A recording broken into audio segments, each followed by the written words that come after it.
Welcome everyone to this afternoon's session. My name is Catriona Power. I am the cluster manager for the Circular Bioeconomy Cluster Southwest in Ireland, and I'm delighted to welcome you to today's session. And just a reminder that it's going to be translated. So if you are in the Zoom, there is a globe at the end of the screen, and if you click on that and select French, it will be available in the French translation. And also, if you have any Q&A for our really great speakers today, please use slido.com. That's where I'll be monitoring the questions. And the code for the session is #CETA Cleantech. And one of my colleagues will be putting that in the chat as well for you to see. And so this session today is really exciting because we're talking to the European buyers for circular economy products and services. And this is a really exciting opportunity, to have a dialogue between the Canadian, the European companies, and also with Cleantech SMEs who have solutions and products in the circular economy sphere. What we're going to learn about today, we're going to learn how from our speakers from Vestas and also from BASF about their corporate sustainability strategy, how that's guiding technology and innovation development within the companies, how they're engaging with external innovators, such as the SMEs, universities, and what kind of partnerships they're seeking out, and also some practical advice for our audience here. And there's a huge audience of SMEs engaged in these sessions, and so we're going to learn about, how to engage with a corporate and in terms of new partnerships. So I'm going to introduce the speakers. And our first speaker is Irene Yang, and she is the Director of Business Development and Innovation and a member of the BASF Canadian leadership team. She is responsible for Canada's growth strategy and implementation, which includes driving new business models for several of the business units via sales and marketing. And additionally, Irene oversees Canadian innovation, university research, startup, and strategic partnerships. She is the perfect person for this panel. And prior to this role, she held a lot of roles within BASF, Director of Product Management and Strategic Partnership roles in the global technology sector, and was previously a consultant for McKinsey. Irene has an MS Engineering and MBA from MIT, and an Engineering and Management degree from McMaster University. After Irene, we're going to hear from Allan Poulsen, and Allan works with Vestas. Vestas is a very well-known wind energy development company. He started at Vestas in February 2019 and is head of advanced structures and sustainability. And his focuses on development of new materials, concepts and components for Vestas' future product portfolio. Sustainability is a recurring motif in his work within development of new materials and technologies, and he's part of the core group working across the full Vestas value chain with development and implementation of Vestas' global sustainability strategy. He holds a master's degree in chemical engineering and a PhD in physical chemistry from the University of Southern Denmark. And he has a number of years of experience working as director for business units with research, development, analysis, standardization, and test processes of materials. Really exciting. Both of these speakers work, with technologists. They work with research and development. They work across the full value chain in developing new circular economy related bioproducts and services for their customers. And we're going to learn a lot from them today in how they engage with external innovators like yourselves. And so without further ado, I'm going to pass it over to Irene for her to give an overview of BASF strategy and activities. Thank you. Thanks, Catriona. In 2050, there will be 10 billion people on Earth. 70% of them will be urbanized, and 35% more energy consumption, primary energy consumption will be needed, and 30% more food needed. As an enabler for more outputs from our limited inputs, chemistry actually creates a sustainable future, and this is what we at BASF focus on. As a global leading company based in Germany, and here also at BASF Canada. So our solutions help our customers reduce their GHG emissions. More importantly, end to end, we do take responsibility for GHG emissions along the entire value chain, from our suppliers through our own production, transportation, customers, and disposal. Today, we'll talk about keeping an eye on the circular economy and innovations, and I'll later elaborate that. Give you a few tidbits of 2020 highlights. We implemented a digital app to calculate transport-related emissions. And also with a different digital app in this year, we will calculate a product carbon footprint for 45,000 products, continuing to drive the adoption of these accelerator better products.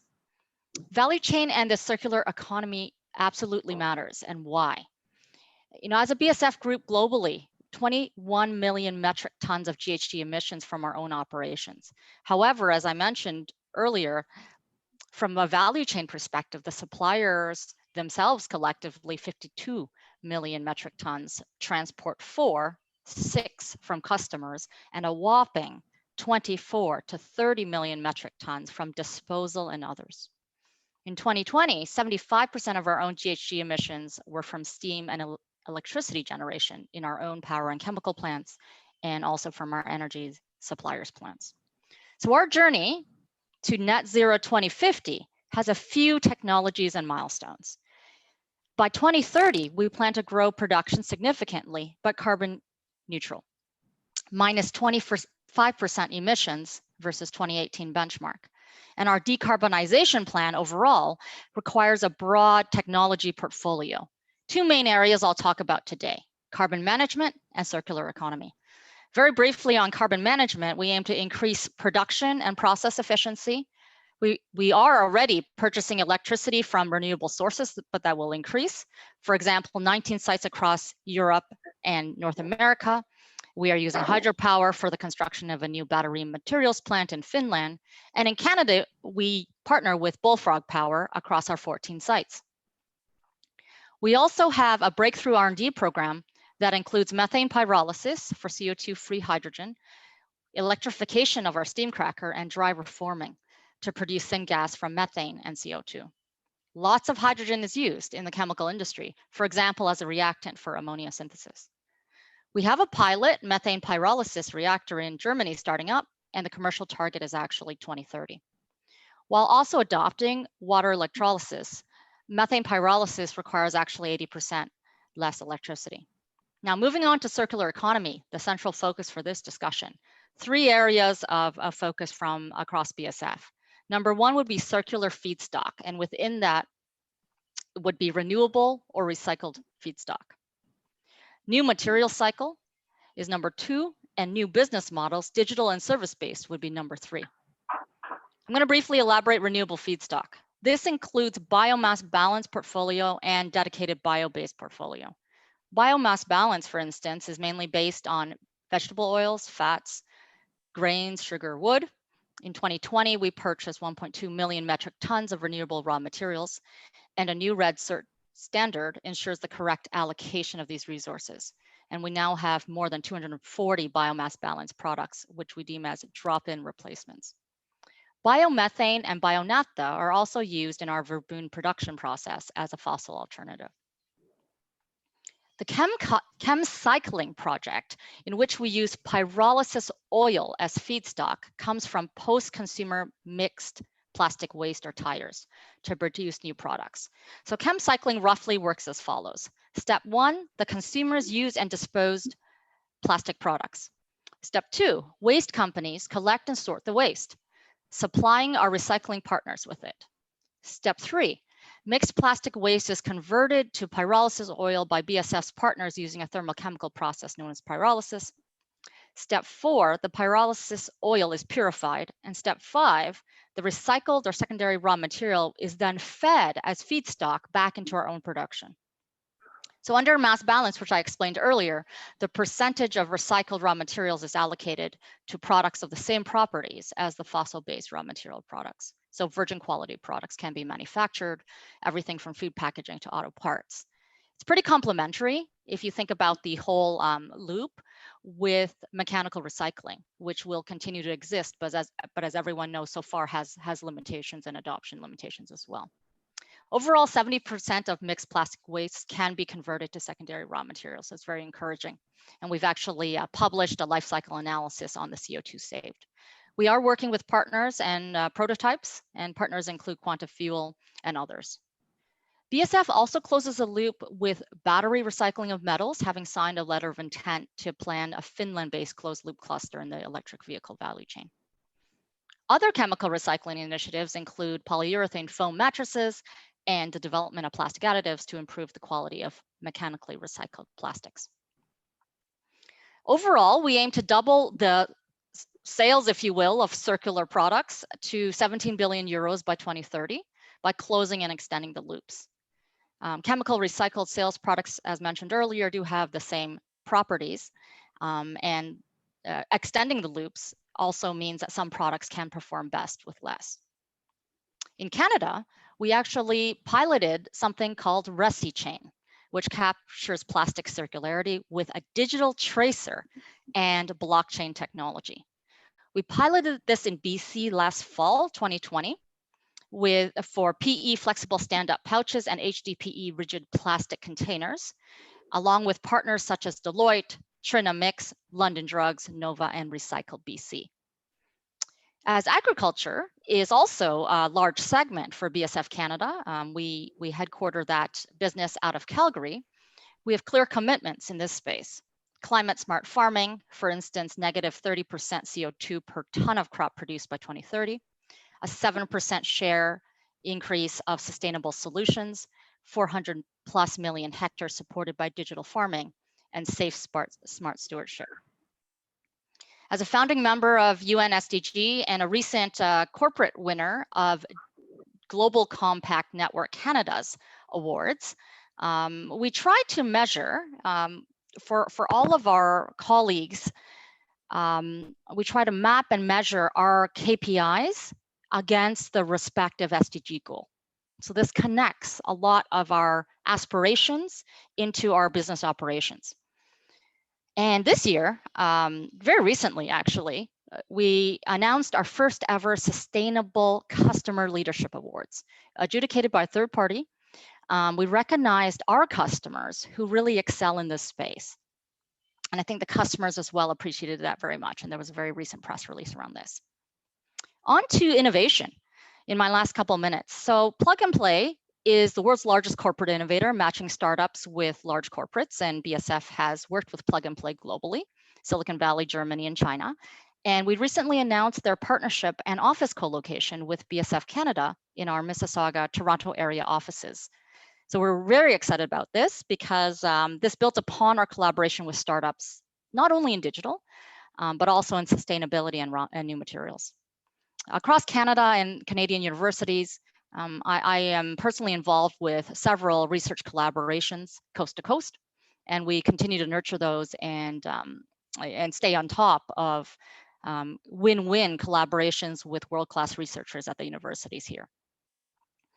We also joined forces with the Value Balancing Alliance that standardizes the collection and value creation, which the measurement and the outcomes standardizes it with dozens of other member companies. Encourage you to look into VBA if you have an interest. And in closing, sustainable solutions really does require innovations in chemistry, science, and also digitalization. I touched on that a few times. Blockchain. I talked about using digitalization in measuring our transport emissions, as well as estimating our product carbon footprint for our products. And at each of these stages, and with the technologies mentioned, I think partners will be key, both globally and locally here in Canada. Thank you very much.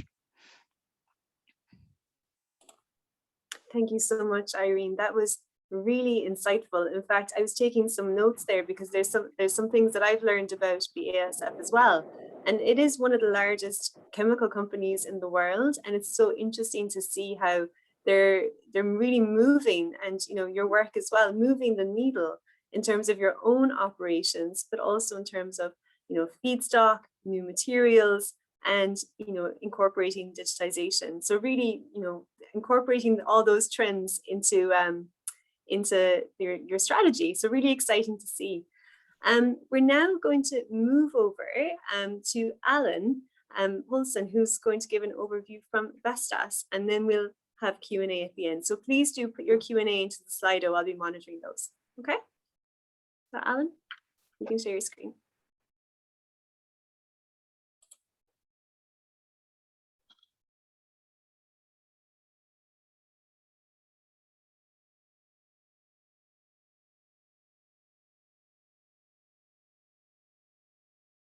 Yes, thank you. Thanks for the introduction. Great, I am sharing my screen. Do you see it? Yes, we see it. Perfect, Allan. Thank you. Great, thank you. Yes, yes, I'm working at Vestas. We're making wind turbines. I'm head of advanced structures and sustainability, which actually means that I'm both looking into the future, heading the projects and technologies that is hitting the market in 5 and 6 years from now. But I'm actually also working on the sustainability part. So both we want to hit the market with sustainable products, but we're also looking into the end of life for the products and how can we work with our products when they have ended their life. So yeah, I will try to see if I can. Yes, Vestas is a global company. We are more than 29,000 people worldwide, and we've been making wind turbines for 40 years. We're not only a wind turbine manufacturing company, we're actually also a big service company. So we provide service to a lot of wind turbines, and we are multi-brand, so it's also our competitors' turbines we are doing service on. We've installed more than 77,000 wind turbines, and in 2020 we had a revenue on 14.8 billion euros. We are, as I said, global company. We have installed wind turbines in 83 countries, and we have a global footprint with sales and service and production. The headquarters is in Denmark, in Europe, and we do have R&D departments in Portugal and in the UK and in Denmark and in India. In the beginning of 2020, we introduced a new sustainability strategy in Vestas. And the two key areas in this strategy, that was about the carbon footprint and about circularity. With regards to carbon footprint, then it's our ambition to be a carbon neutral company by 2030 without using carbon offsets. And that is the important part here. So we're not only working to reduce our own carbon footprint, we're also having targets on reducing our CO2 emissions in our supply chain by 45% per megawatt generated by 2030. And I think this is actually also important for you to know, simply because we are, of course, partnering up with a lot of companies and small and medium-sized enterprises, universities, to reduce our carbon emission. But our supply chain is doing the same, because to reach these numbers, we need to do R&D. Another one of our targets that is about producing zero waste wind turbines by 2040. We have some intermediate targets here, and that is, for instance, that the hub and blade to be 55% recyclable by 2030. There's also two other parts of our sustainability strategy. There's the one about diversion and inclusiveness. So it's about including inclusive leadership, more women in leadership position, and other parts of that, diversity and inclusion. And then we also, a part of our strategy is also about electrification of the industry by sustainable energy. And I'll also get back to that and what that actually could mean to you.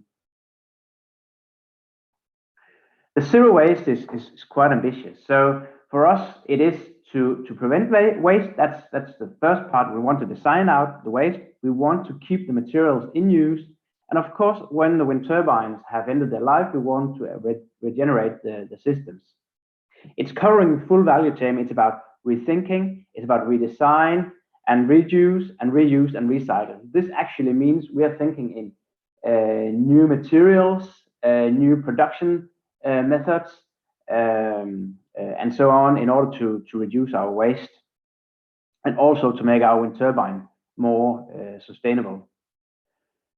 The thing is also that waste, when we buy virgin products and we discard, like, I don't know, if you have a look at a wind turbine blade, then more than 30% of the mass of a blade, and that is several tons, the mass of a modern wind turbine blade, then 30% is actually going to be waste after production. So we want to decrease that amount of waste. That is through design. And then it's of course also to be able to recycle the materials when it's discarded. And it's also about recycling the wind turbine blades at the end of life. So there is a focus on composite. Most of the wind turbine is steel, and steel, it has been recycled for some 1,000 years. So I think we have at least some experience in that. Yeah, one thing I also want to mention is that we're also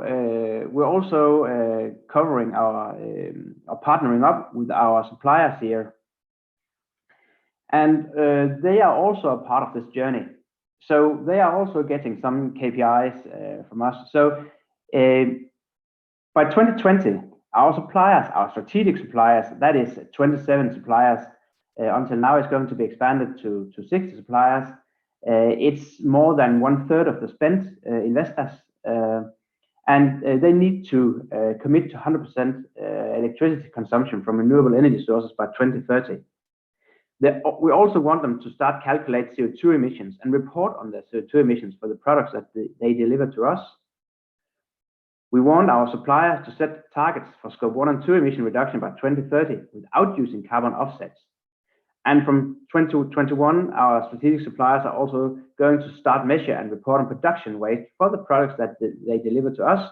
And in 2022, they are going to calculate and set targets for Scope 3 emissions. These are our strategic suppliers. That's very big companies, most of them.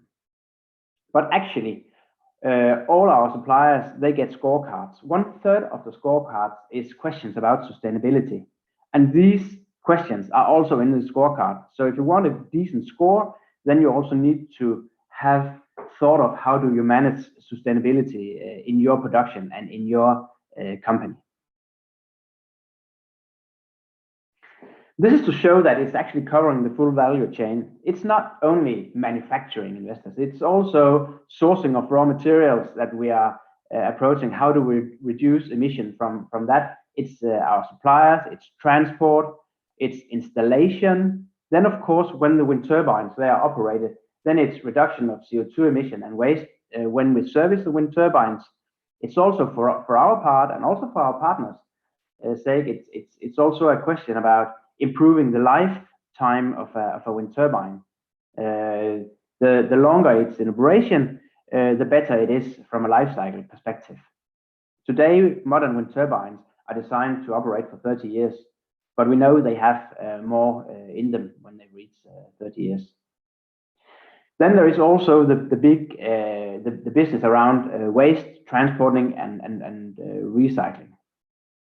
Today, we don't want to. We are moving away from landfill and incineration. That is a part of the zero waste wind turbine. We're also partnering up, doing a lot of partnering. If you take a look at the upper left corner, it's actually a new product that we've just commenced. It's called the Decom Blades. It's substituted partly by the Danish Innovation Fund, and here we do have competitors like Siemens Gamesa and LM Wind Power. That is a General Electric company. It's a part of General Electric making turbine blades. They're partnering this together with a utility. Here it's Ørsted, and then we have a couple of small and medium-sized enterprises. That is H.J. Hansen doing waste management and have waste treatment facilities, and it's McKean Power that are doing pyrolysis plants. Then we have a couple of universities and the Danish Energy Cluster. We're also working together with Hempel in order to decrease the waste from our coatings, also to exclude volatiles from our coatings. We have a part of Vestas that's called Vestas Ventures, and in Vestas Ventures, we are actually investing in the sustainable companies. Lately, we invested in a Swedish firm that are building wooden towers for wind turbines. And here I'm getting back to this about electrification, because we believe that that electrification is the next step, electrification of industry. In Vestas, we also have a business unit working with hydrogen production, for instance, and we do have projects on hydrogen production and ammonia production. So this is a natural step in order for us and our partners to reduce their emission in their product. Especially steel is an issue, cement using concrete is an issue, and a lot of other products there is an issue with. There is an issue with the carbon emission and a high energy consumption that can be decarbonized by electrification, and especially when the energy comes from renewable energy solutions. This is to show some of the work and partnering that we're doing. We are, of course, in my department, hosting several R&D projects together with companies, startups, universities, often in the same projects. We do work internally on a decommissioning service, and in order to be leading on that, we are actually teaming up with companies and spin-outs from universities which are looking into recycling technologies, or who have ideas on how to get more value out of the blades at end of life. That is it's a service that we're developing in the States. So that's in the States. Then we have the decom blades that I just talked about a couple of minutes ago.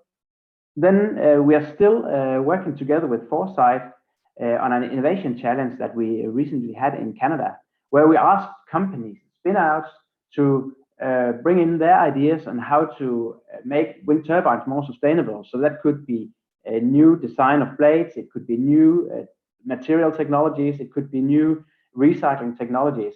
And we're actually still negotiating with a couple of the companies from that competition. That was a really great setup we had there with Foresight, and really interesting companies we are negotiating with right now. Then we're working together with the National Composite Centre in the UK about recycling, and especially a certain focus on development of standards and documents for recycled glass fibers. And then we're active in Wind Europe, International Energy Agency, and European Environmental Agency, and a lot of other places. But I think this is some of the work we are doing, but it's not like we're driving it ourselves. What we see is that our customers, that is the big utilities, they actually set KPIs that we need to reach in order to be partner in tenders. We see countries that shows up with legislation and requirements on sustainability in the tender processes. We see landfill ban in Europe right now. We've seen that in Finland, in Austria, in Germany, in the Netherlands. So we actually also need to mitigate that kind of legislation.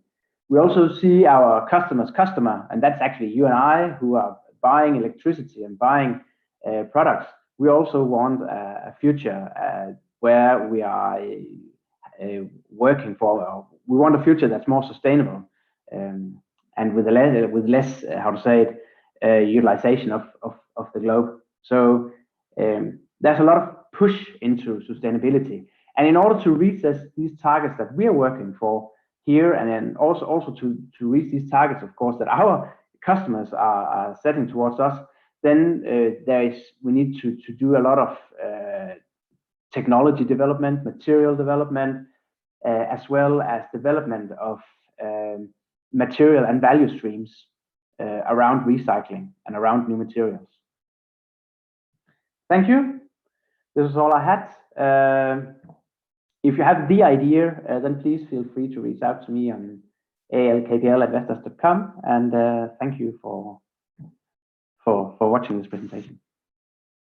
Thank you, Allan, and thanks for sharing that excellent presentation and providing an overview. And again, similar to, I guess, BSF, in the fact that you're both big corporate companies looking at your own operations, thinking about your customers, thinking about the suppliers. I loved the suppliers engagement, particularly around waste. That's so important. And also engaging with partnerships as well, whether it's through the likes of the Energy Catapult in the UK or through Foresight in Canada.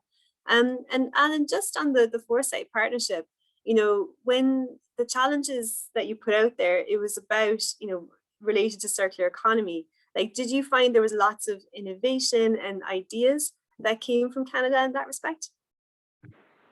Yes, I actually think that that we saw several good ideas. We saw a lot of innovation.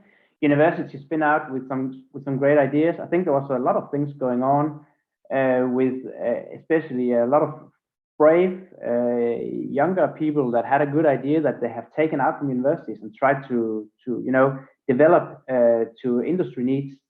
So that's really positive.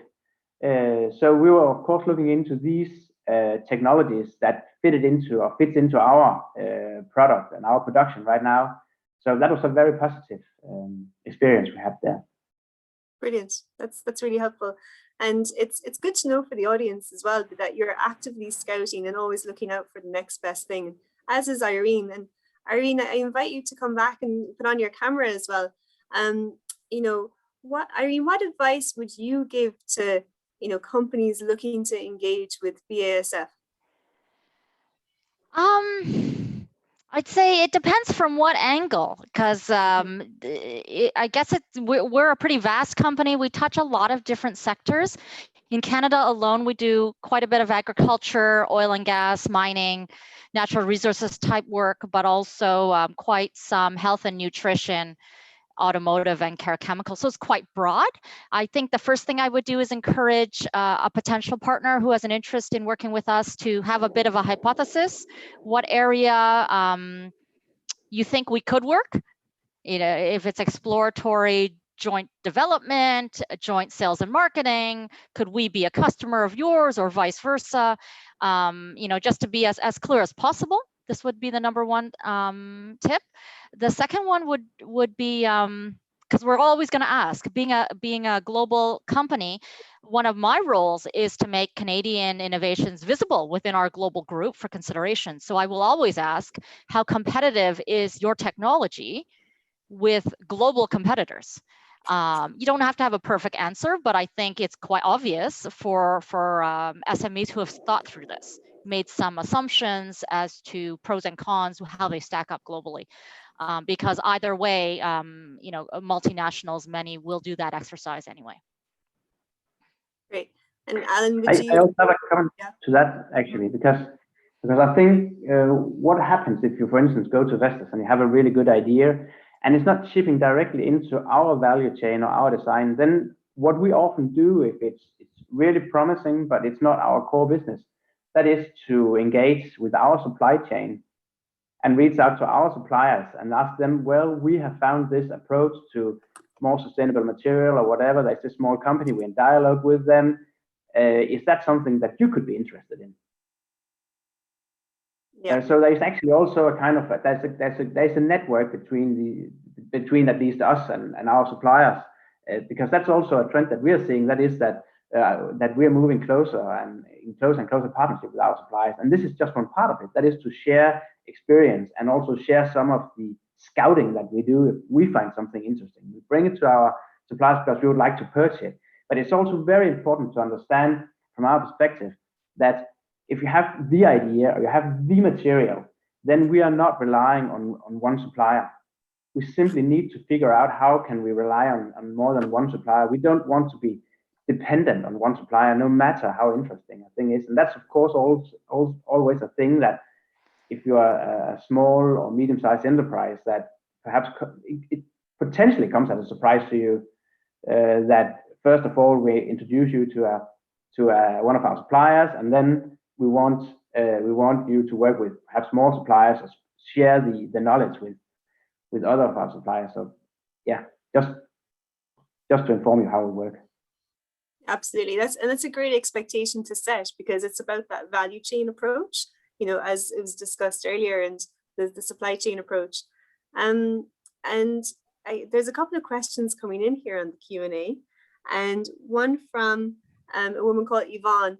What is your thinking on using captured carbon as a feedstock for future products? Irene, that might be a question for you.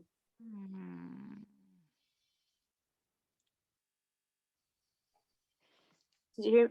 Irene's frozen. Allan, do you have hear me? Yeah, I'm a bit frozen. Oh, you can hear me. I think we're open to it. I'm not the expert in this particular area, but I certainly it depends. We have different feedstocks for different plants. So the proposal, I can assure you from an innovation side, we'll have a look. I know it was a big topic on day one yesterday as well. And Allan, do you use carbon as a feedstock? No, we are actually, it's, I mean, of course, as a wind company and a company making wind turbines, we believe in hydrogen, and we think that carbon capture and storage is an intermediate step. And if you have a look at where you are using carbon capture and storage today, it's mainly in the oil and gas industry, use it for enhanced oil recovery, and there's very few commercial storage facilities for CO2, and it's going to be really interesting in the future to see if that's going to be a success. To use it as a feedstock, my first thoughts are that it would not be a problem to use it as a feedstock, but I think there will be easier molecules to deal with, an easier way to get hold of carbon than through CO2 that is captured. But from the Vestas main philosophy, that is to close the carbon cycle. That is like the overarching theme when we buy carbon, and that is carbon in the shape of plastics and coatings and paints, whatever. Then we don't want to let it out as CO2. We want to recycle it back. And here in this value chain, we are actually dependent on big companies like BASF, for instance. So that's the approach that we take on carbon. Thank you. That's really helpful. A question here, Allan, just while you're there, from Jacob. I saw an announcement that you're working with a partner on wood wind turbines. Can you share a bit more about that? Yes, I definitely can. We've invested in a Swedish company making towers of laminated veneer lumber. That has actually previously been used for wind turbine blades, but they have developed technology so they can build towers of this. And since steel is very heavy CO2 emitter in the production, then as you produce it now, then it actually is for some of our customers a great alternative and a way to reduce carbon emission. So we haven't made any towers yet from it. It's still a new investment we made like half a year ago, as far as I remember. So of course we are having a lot of expectations towards this company and our collaboration together with this company. It's going to be exciting. Yeah, it's super exciting, and it's very bioeconomic in the fact that it's using a wood product, to help generate energy. So very exciting. Irene, a question for you from Jeff Passmore. There's a lot of work in the industrial bioeconomy in Europe and the US. Is Canada missing the boat, particularly in biochemicals? Oh, I think we've lost Irene. Is that right? Yeah, it looks like she's disappeared. Sorry. Okay. Allan, it's on you. Oh yeah, I didn't get the question. I was looking at Irene because she was frozen. I was thinking, oh no. Please reply or please repeat the question. Yeah. We'll give her a second to come back. I love when things happen like this unexpectedly. I don't see her, Catriona, but I'll keep an eye on it. Okay, great. Allan, while you're here, I'd be curious to learn more about Vestas Ventures. So, you see companies, you scout them, sometimes you might work with them as a partnership. Sometimes you might work with them and encourage them to work with your suppliers. At what point do you invest in the companies? That's a good question. Of course, we need to be able to see that. And I have to say that it's not only for sustainable. It's not only. I mean, the target is not only to invest in companies that actually is working within sustainability. It's a broad portfolio that we have, but sustainability is, as far as I remember, one of the 4 key topics that we are doing investment in. And of course, what's important to us is that it's a game changer. It's about IPR, having the right approach, having secured your knowledge, because that's part of the value that of course that we want to catch here. So knowledge, IPR, that's important for us. The good idea, but that goes both for small companies who wants us to invest in them, but also for university spinouts. Investment can take a lot of shapes. So it's not only money, it can also be, let me think, but I don't have any examples right now. I'm not working investor ventures, but it is a part of the same department as I'm sitting in, but it's they're open to ideas, to different kinds of investment, and to dialogues. Sometimes it might be a company with an idea who asks for investment, then it's brought on my table because perhaps it's so immature yet that we need to make an R&D project. There's a lot of approaches to companies and ideas that are brought to us. Yeah, and it's super that there's different pathways. For example, for a company to come to invest us, there's different pathways, whether it's in the R&D side, maybe they get bumped, they get moved onto this side or that side of the business. Irene, you're back. Welcome. I don't know what happened. Sorry about that. No problem at all. I have a couple of questions for you, but okay. I'm just going to follow on from what I asked Allan to you. Sure. Is, BASF also has a venture capital firm to it as well. At what point do you invest in companies, and how strategic does it need to be to the business? Okay. Maybe bigger picture, we have sort of multiple scouts as well as teams that work with startups. One of them is the venture arm. We often share leads across the teams. And it's really more the exception will make a direct equity injection into a startup, whereby both the field itself has to be, let's say, high growth and very strategic. So it has to make sense from a venture investment return side. And then we always take the lens of BASF can disproportionately add value to this type of technology and startup. So it does have to fit that lens. But the breadth of partnering with BASF is so much broader. Like I said, we could be a customer, we could, you could be a customer to us, or we could approach joint end customers together, et cetera. There's a lot of other business models, but there is typically sort of that growth and strategic angle where the investment arm would take a stake. Yeah, typically joint as well in terms of via a fund. Got it. I hear you. I have another couple of questions for you, Irene. So from Jeff Passmore, there's a lot of work in the industrial bioeconomy in the US and EU. How does Canada stack up in comparison, especially in biochemicals? That's a good question. I mean, I'm familiar with, for example, the BioAmber story over the years in Canada. I think they did biosuccinic acid, if I'm not mistaken, out of Sarnia. And there perhaps were a handful of others. I can tell you that these are all sort of in the consideration of our network who may, I mentioned earlier, consider these as a fossil alternative input feedstock. But in my experience, I mean, the statement's accurate. There's a lot more opportunities. And I don't know why from a Canadian side. I don't have the answer there per se.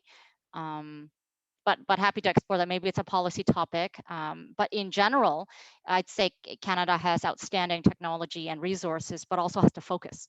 Where will Canada lead? A few areas, in my opinion, where we could really lead would be anything forestry related, agriculture related, and to some extent, certain technologies from the oil and gas sector. So this is my gut feeling around kind of the natural resource bent.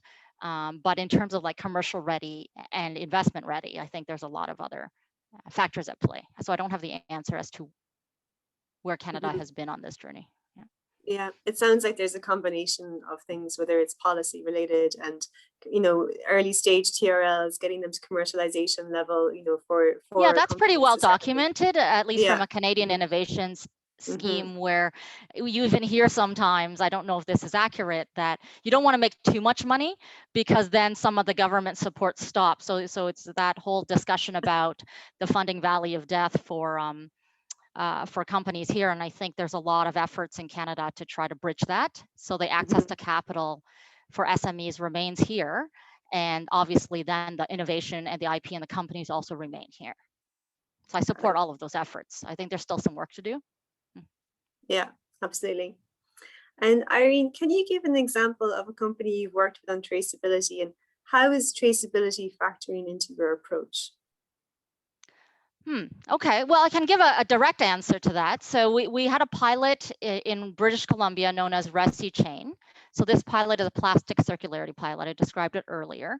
We did work with a company called Security Matters. They're publicly listed, but they're not a Canadian company. That includes a marker embedded in the rigid and flexible plastic to allow users to access and verify the information associated with the material. The other technology, which is, I don't believe, announced, the other partner was the blockchain technology. For those not aware, we employed blockchain to try to create a loop count, if you will, and a market for the number of times something goes through the cycle in some way, and that's still in pilot phase. So these are the two complementary technologies. So Security Matters was that product. I can say broadly, we are looking at a lot of traceability startups out there. I think there's a lot. You know, I met a handful myself, but there's certainly a lot globally for a variety of projects well beyond this pilot. Brilliant. Brilliant. It's a really, traceability is a really exciting space, you know, with the, you know, as you mentioned, blockchain technology, software technologies have really come on, and it's really exciting, you know, interesting to be able to use that and also track that as part of the LCA analysis, as you mentioned earlier, with the 45,000 products, Irene. Like that's wow. My gut feeling is on these, I wouldn't say more commercial ready solutions. It's possible that the same technology provider for a retailer's value chain could be adopted in a more commercial industrial setting. So it need not be sort of only for the chemical sector. In fact, one of the things that I'd say I'm not waking up to, but being more open to, is you don't always need the experience from our sector. I think more importantly, especially when it comes to digital technologies, you want a robust system, period, that ideally has been adopted perhaps in a totally different market, but the application is clear, and then you would only want to customize, if at all, what is needed for our application. Yeah, it's really insightful. And I know maybe Allan, you know, have you seen that, like, you know, for example, where a company might typically be operating, you know, or be working on wind turbine development or materials, but maybe there's some cross-sectoral application where if we're coming from another sector into yours. Have you seen that? Oh, I think you're on mute, Allan. Yes, sorry, I'm unmuted now. I think yes, we're actually doing that a lot in the wind sector, as it's not a mature sector as such, and I think as it is right now, we are looking very much into the automobile industry and the aerospace industry, for instance, on how they work on materials development, and how they, especially also in the automobile industry, work with recycling of material, taking it back into their own loop. So that we're definitely getting inspiration for a lot of other industries. Yeah, brilliant. Another question just came in here from Sharuk Shaman. Any current initiatives in promoting circular economy in the mining sector? So extraction of raw materials from tailings, for example. Would that apply to the Finland example, Irene, or have you seen, maybe Allan, anything interesting coming from, materials from the mining waste? Maybe I'll start, and then unless Allan, you want to take that first? No, please. Okay, I think the specific question sounds like it's related to tailings. The inherent circularity, in my understanding, for let's say conventional mining or even oil sands mining is water. So it's quite essential that water is separated, if you will, from the metals and the waste, and hopefully cleaned and reused. We're also seeing that adoption a little bit more downstream in refineries as well. Yeah, I think from our part, we are actually looking into traceability and recycling of metals. It's really difficult to trace copper, for instance, when that's the case. We are not that mature on that part yet, but that's definitely something to come. We see legislation appear in the EU that will appear also on conflict minerals in the future, how things are mined, human rights. So that is back to recycling and tracing as well. There's a lot of things going on there, but we haven't really started that journey right now. That is some of the next steps we're going to take in the coming years. Maybe I'll just build on that a bit, back to the battery recycling of metals that I mentioned earlier in Finland. As there's more and more batteries, specifically nearing the end of life of hybrid and electric vehicles, then one can imagine you need, the system needs an efficient way to extract anything of value from those batteries and to put them back into the system. So that's the whole idea of sort of the battery recycling of the PGM metals, etc. And there's a lot of, I think there's a lot of investor dollars going into partners and SMEs and startups in this space. Also on the public market, not all private. Yeah. We've definitely seen the same. We're also looking into recycling of batteries, what can be done on that part. It's so premature yet and so inefficient. And we see the same, both companies reaching out to us, but we also see big investments in battery recycling. That is an issue. Also, if we're going to be electricity in the future, also investors, we have a division working on big batteries, mobile batteries, hybrid plants and so on. So it's also important to us. Wow, maybe Vestas will join the Finnish cluster with BSF. Perhaps in the future. Yeah, but I am aware that there is several interesting initiatives in Scandinavian countries on that part right now. I'm aware. I see a comment coming in here. I'll let you read that, Catriona. So yeah, we have another question. So Canada, with 9% of the world's forests, Canada could be a global leader in the biorevolution. 60 countries in the world have national bioeconomy strategies. And that's true because Ireland is one of them, and I'm from Ireland. Canada is not among them. And China will produce a strategy this year. So I guess what the comment is trying to say is, Canada is missing out on national bioeconomy. Would you say that's a true statement?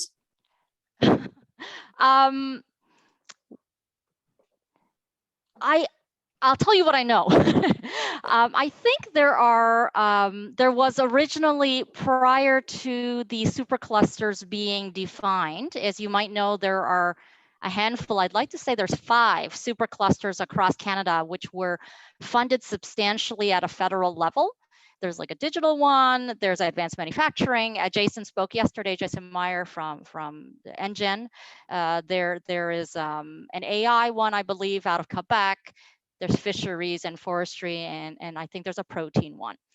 Maybe I'm talking 6, I'm losing track, but there's a handful. Prior to that, I was under the understanding there was a proposal for sort of a bio-innovatives renewable network led out of, so a public-private university consortium out of the UBC's Bioproducts Institute. They didn't end up getting that level of funding, to my understanding. I'm affiliated with them, but to say that we don't have one is a little shocking, because rightly so. We have 9% of the world's forest. We have amazing engineering, not to mention an already very active export economy in this respect. And I just, there's phenomenal CNC technologies coming out of startups and innovation hubs at universities as well as commercial, where the CNC products can be used in a variety of applications. So I think there's certainly bits and pieces of it. I'm not sort of, I'll check. I'm not sort of up to speed where we are nationally and what is that umbrella strategy. Yeah, But a very good point from whoever made this question. Yeah, it's a great point. And I guess previously I also worked in Canada for Foresight actually, and one of my projects was around bioeconomy. And there is national strategies that have been created by entities like, great entities like Bioindustrial Sarnia, and there's a number of groups working on bioeconomy, pulling together the universities, startups, the industry. I think what they're getting to here in this comment is around a government strategy. But there is some strategies available by consortium groups who have done a lot of work in trying to build up this industry. And I do want to highlight that they're really working hard. I think so too. Again, I can't directly address what it's called, but I think so too. Yeah. Just a question for you, Allan. Does Denmark have a bioeconomy strategy? No, we actually don't have a bioeconomy strategy, and I'm also looking to if I've heard of a bioeconomy strategy in Sweden and Norway and Finland. They also have a lot of forests, so not to my knowledge. But the thing is also, when we talk about, for instance, forestry in Vestas, there's always this concern about planting new trees. It's a question we always met at, and I think our approach to that is that bioeconomy, yes, it's promising, but it could be an addition of a new carbon source. Perhaps it's better that we actually are able to keep the existing carbon source and use that again and again, and then use the carbon from trees. And it could also be hemp, fiber, or oil flax for adding new carbon. I think that is more the approach that we are taking, simply because we also have customers who are worried if we put all our eggs in that one basket and didn't have a philosophy around the carbon if that escaped the loop. Yeah, exactly. So I guess it's a case of it's working, and I know Europe has an overall bioeconomy strategy as well. So it'll probably be a matter of time before most countries will adopt some portion or part of it, either through the various different instruments, like Common Agricultural Policy, all those kind of policies and things like that. So we've run out of questions, and I think what we're going to do now, unless Irene or Allan, you have any final comments you'd like to share with the audience, I'll move on to wrap up. Would you like to share anything?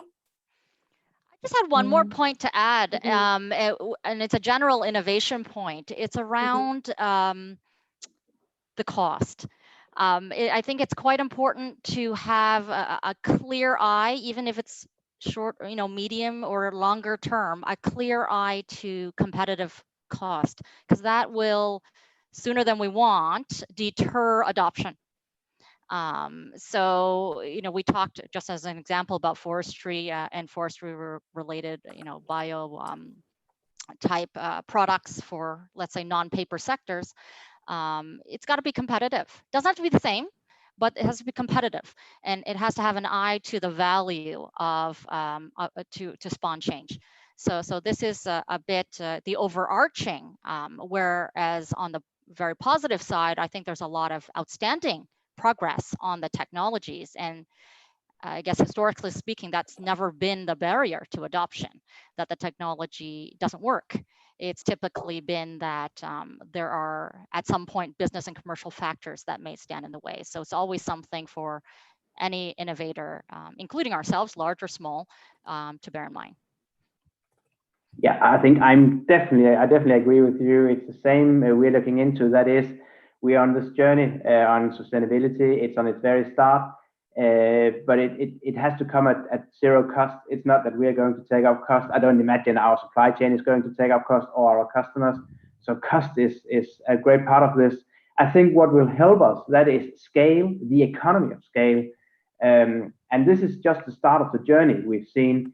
And we see that legislation appear, especially in the European countries, that will assist this growth and the economy of scale, because some of the cost is perhaps 10% more expensive per kilo of raw material, or something in that ballpark.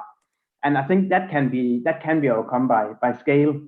But it's from our side right now, it's not that we are willing to pay a lot of extra to incorporate a much more sustainable product or material into our wind turbines. It is looking into how do we actually work to bring down costs, how do we scale it up. Again, when we talk about scaling up, that is when we go to our supply chain. Perhaps we are not the right partner to scale it up. We can do that together, we can do that by presenting the small and medium-sized enterprises to our supply chain, and then they can perhaps scale up the product because they have more customers. Even our competitors is fine if they purchase, for instance, if we had let's say a green resin that we use in blades. To us, it doesn't matter if our competitors also have the access to that, if it will bring down cost. Mm-hmm. Yeah. So everything comes down to cost. But I think we're in the early stage. I guess this is going to be a hockey stick development. We see legislation, we see companies having strategies on decarbonization, on waste reduction. We see that a lot of countries also have the same targets in 2040 and 2050. So I'm looking very, very much forward to this journey. It's going to be really exciting. So it's just a question about chipping in at the right time. Yeah, I tend to agree with you there, Allan. Yeah, I think one more last thought is innovation within any company shouldn't be restricted to the innovation people. It really somehow needs to be, cross KPI'd and incented by more and more colleagues who are in sort of the mainstream businesses. Because while we can scout and we continue to scout for outstanding innovations from SMEs, et cetera, it's never easy, but it needs to be, from the top management down to say, without innovation, there is no sustainability improvement. So it's sort of a must for business. So that's also been part of the journey of learning. And I also think now we've been sitting here, especially I have been speaking a lot about materials and that is the same as sustainability. But I think the journey we are at, also with electrification, there's going to be a change in how value chains are put together, material streams, also how we deal with materials when they reach end of life. So there's a lot of other development and innovation that can be done just in new materials, so I think it's about being open-minded here and being able to catch it with the right idea. I think then that's a good opportunity to do a good business. Wow, absolutely, and I'm fully on board.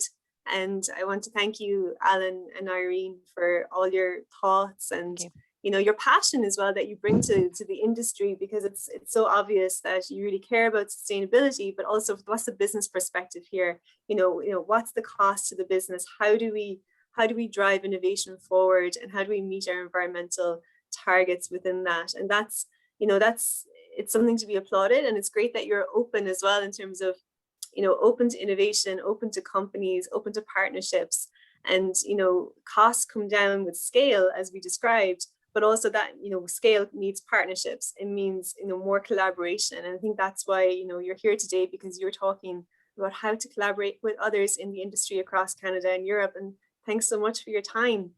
And so what we're going to do now is we're going to wrap up. And, in terms of final remarks, to be honest, I think Allan and Irene really covered it. I don't know if I can, do it any more justice. They did a great job. There'll be a recording available afterwards. And what's the next thing on the agenda is closing remarks, and that's going to be happening in a few minutes, I believe, at 12:11. Sorry, I'm on the wrong time zone. It's going to be 19:45 my time, probably 11:45 PST. So tune back in for the final remarks from the moderator for the day. Thank you, everybody, for joining. Take care. Thank you. Bye. Bye-bye. Thank you, guys. Mange tak to Allan. Det var så lidt. Thank you. Thank you. Bye-bye.